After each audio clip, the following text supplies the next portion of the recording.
Ike, how are you? Spike. Jackie Baseball over there. What a night. Holla at your boy. Here we What are are. you looking at me for? Because you're right in front of me. Yeah, I know, but he was a little bit of a side eye. Well, A smidge of a side eye. You know, a sharp eye. We don't start the show with the highlights, but it's okay. It's okay. You had to make sure he got that in, man. There's going to be plenty of time to get it in. There's going to be plenty of time to get it in. Cut And that audio. Of course, said, yeah, pause. You know, I said, online that I was going to make my statement about Bryce Harper, especially in regard to yesterday's show, right here at 2 o'clock on WIP, the WIP afternoon show.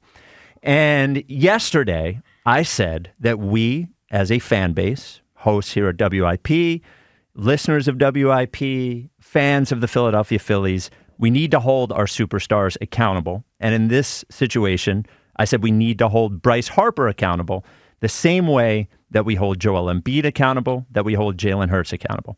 I said Bryce Harper was a great player. He is having an MVP season, but we should always expect excellence from our superstars. They're the ones that set the tone. They are the best players, and he cost us a game on Friday night because he took a night off from that excellence. And we should not accept that. We should call it out, not because he isn't great, but because he is great. And yesterday, I held Bryce Harper accountable. Nobody else wanted to do it, but I held Bryce Harper accountable. And I have 2 words for you. You're welcome. Bryce Harper last night went 3 for 5. Home run, 2 doubles, 5 RBIs. And Ike, here is the most important thing that happened last night. Bryce Harper hits what looks like a single to left field. And what's he doing? He's running. He's running hard. He's not pimping. He's not thinking about his celebration at second base. In fact, he hustles and busts his ass and turns a single into a double. That's what he gets paid for. We all know Bryce Harper hears everything. He pays attention to everything, which is in part why we love him, because he knows us and he loves us. He obviously paid attention. We held him accountable, and look what happens. So I invite you, the listener to WIP, to thank me for holding Bryce Harper accountable when you could not. 215-592-9494. The floor is yours. Ike, how are you? Yeah, I can see this going well today for you with the whole thank yous. So yeah, line up. They'll be lining up to thank you here in just a moment here. Thank you. Yes. We could do it in person as well. If you'd like to come to 2400 Market, line up out the door. Please don't do that. Okay. yet. Don't need that at all. Okay. Yeah, we don't need that. Yes. I'll say this. Yep. I'm not thanking you by any stretch of the imagination. Come on. But I will say this. I don't know if Bryce was listening to the show, right? We a little bit of this is tongue-in-cheek about him listening to the show, but I don't know if he was or if he wasn't. I'm just saying he pays attention. Yes. He definitely pays attention. I will say this. He certainly is aware, I believe, of discussions that are surrounding him. So whether, and with Bryce, quite frankly, it could be that he's still holding on to Friday and not happy with himself because of a standard he holds himself to. He's still holding on to that. And so you've seen him display the type of effort that he would customarily give the last 3 games. Sure. So he's back to being Bryce. Like we normally see Bryce play. Bryce is a guy that we have to tell to dial it back a little bit at times because he's going so hard all the time. We want him to remain healthy. Whatever happened Friday where you have some sort of mental letdown or what have you, you're not into it, whatever could be going on. I like the fact that he seemingly has held himself accountable. And like I said, you haven't seen it. He's rectified as far as I'm concerned. But that's what great players do, though. Sure. That's what great players do, right? If you take a great player on a night where you feel like he didn't necessarily play as well, I'll give you an example. Embiid in the playoffs, that game 5, I believe it was, up there in New York. When he wasn't good until the overtime. Right, and Tyrese saved us, right? Yes, that was game 5.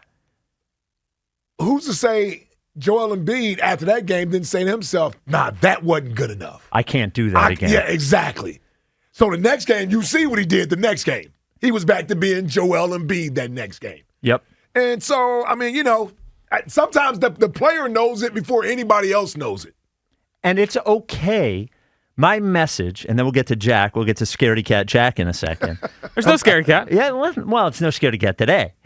My message. You saw the big dog last night. Well, yeah, I saw the big dog. And don't you like it better when he's that way instead He's of... always that way. That's the issue. That's why yesterday's so stupid. He's not. Friday night, he was more concerned with arguing with the refs and his new celebration. First off, it's umpires. He was more concerned with arguing with the umpire. That's a pet peeve, too. Yeah, I'm with you on that Well, one. I don't call them refs. I know, He was more concerned with arguing with the umpire and his new little Hawk Tua celebration in second base and admiring his home run, and he knows it. And Jack, if Bryce Harper was sitting right in front of us, he would say, you know what? You should say I didn't live up to the bargain of what I am. But people did. Nobody did. In your midnight Friday night show, 10:30. I'm telling you that people, if it was Jalen, if it was Joel, people would have said it. And I think it's healthy. Is it healthy if we stood outside of his house with pickets and picket signs? No, that's not healthy. Need to do that. We don't. Do we want to stand outside of the stadium and throw eggs at him? No, that's not healthy.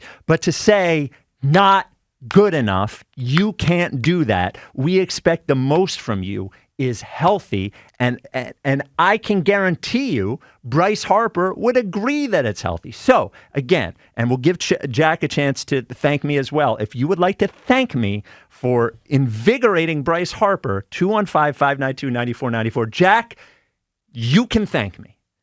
No, absolutely not. Like, again, he usually plays like that. He had one night where he made some mistakes. Okay? And you turned it into a whole shindig. Meanwhile, about us. Like we talked about, he went off on Saturday, went off on Sunday. He's batting .385 this month. I mean, that's great. Oh, my God. One mental lapse on Friday night. Cancel the season. Mental lapse. Everyone argues with umpires. Come on. But he just got thrown out 3 weeks ago in a game they could have won. That's because he threw the helmet. When he got thrown out in the first inning. And I'm just saying, he's a guy that obviously just needs to be kept on track. So this is your final chance. Jack, do you want to thank me? Absolutely not. 215-592-9494. There will be some out there, the ones that know that it's true. Mike in Philly, you're on WIP. What's up, Mike? Yeah, what's going on, man? How you doing? We're great. Speaker and the starting outfield. Yeah. Are you on speaker, Mike? I was. I'm no longer. All right, my guy. All right, what's up? My guy. Yo, I respect. I honestly respect it. Right there, the audacity to come up here and demand to be thanked for an MVP playing an MVP is phenomenal. But what outside of one play, what did he do that was so bad that he requires accountability from comparing to a guy that gives up in the fourth quarter and Embiid? Like, is that honestly your opinion that he that we need to give them the same level of accountability? Like, I don't even put Hurts with that. Everyone should be held to the same level of accountability who's a star player. I'm not saying the players are the same, but I'm saying that the accountability should be the same. We should expect the best from all of them. The reason that you're so upset with Embiid is because he did not live up to what you expected. And it wasn't just one play on Friday. Again, think about the situation. The situation is the Braves have gotten to within 6 games of the Phillies. The Phillies have been 500 over their last month. And in one game, he spends the first inning arguing with an umpire. By the way, looking back at him and arguing, just when he got thrown out 3 weeks ago for doing the same thing, not getting to third on what should have been a triple. He ended up with a double because he was too busy admiring the ball that he hit. Third, he doesn't get to third on the sacrifice fly or on the fly ball to right from Alec Boehm, and he could have gotten to third. And then he tops it all off, and this is just a performance thing, but it's with everything else. The bases are loaded, the Phillies are threatening, and he hits a weak ground ball to the pitcher, and he gets doubled up. And I guarantee you, if Nick Castellanos did all of those things, he would not be allowed to play for the Phillies anymore. I know that Bryce and Nick Castellanos are different players. Say they're not the same player. I know they're not the same thing, but my point is that if he cost them a game, we are allowed to say he cost them the game, and he should not do that anymore. And I think he would tell you that he could have been, they could have won that game. He was a part of why they lost it, and he would tell you it is okay to call him out for that. I think I would concede that, but there are 162 games in the season, and over the last 30, Bryce is batting 400. It's great. I acknowledge that. It's phenomenal. I acknowledge I don't that. know. I push back that we need to sit here and boo him or get upset with him because I'll give you that he had an off night. It was a bad night. He had a couple boneheaded plays. But how many games is he also responsible for us winning? Tons. I think but I could say the same thing about Embiid. For winning with losing. How many? Every game that I have news for you. I have news for you. Almost every game that the Sixers win is because of Joel Embiid. It's just the truth. I would. Tyrese Maxey might disagree with you there. Well, but when Joel doesn't play and Tyrese does, they win about 25% of their games. So tell me what the mitigating factor is there. Right? When Tyrese doesn't play and Joel does play, I guarantee you they play at a 50-win pace. When Joel doesn't play and Tyrese does, they play like a lottery team. It's just a fact. Okay. I want to ask you about another thing you said. The team is 500 over the last however many games. The Braves are catching up. Oh no. We've been missing all-star players from the roster. We just got Trey Turner back recently. Yep. He settled in quite nicely. But losing JT Realmuto, that's actually hurting the team right now.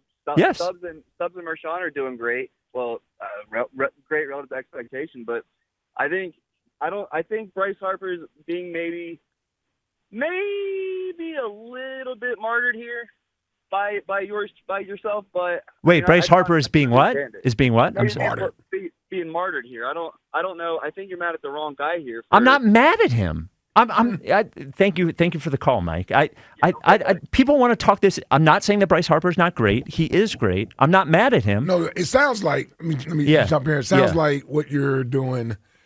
This guy convoluted a little bit, as if you were holding Bryce accountable. Well, really, what you are saying, you're holding us as fans accountable as to why we don't hold him accountable. In the same way that we hold other star players. That's exactly it. It is.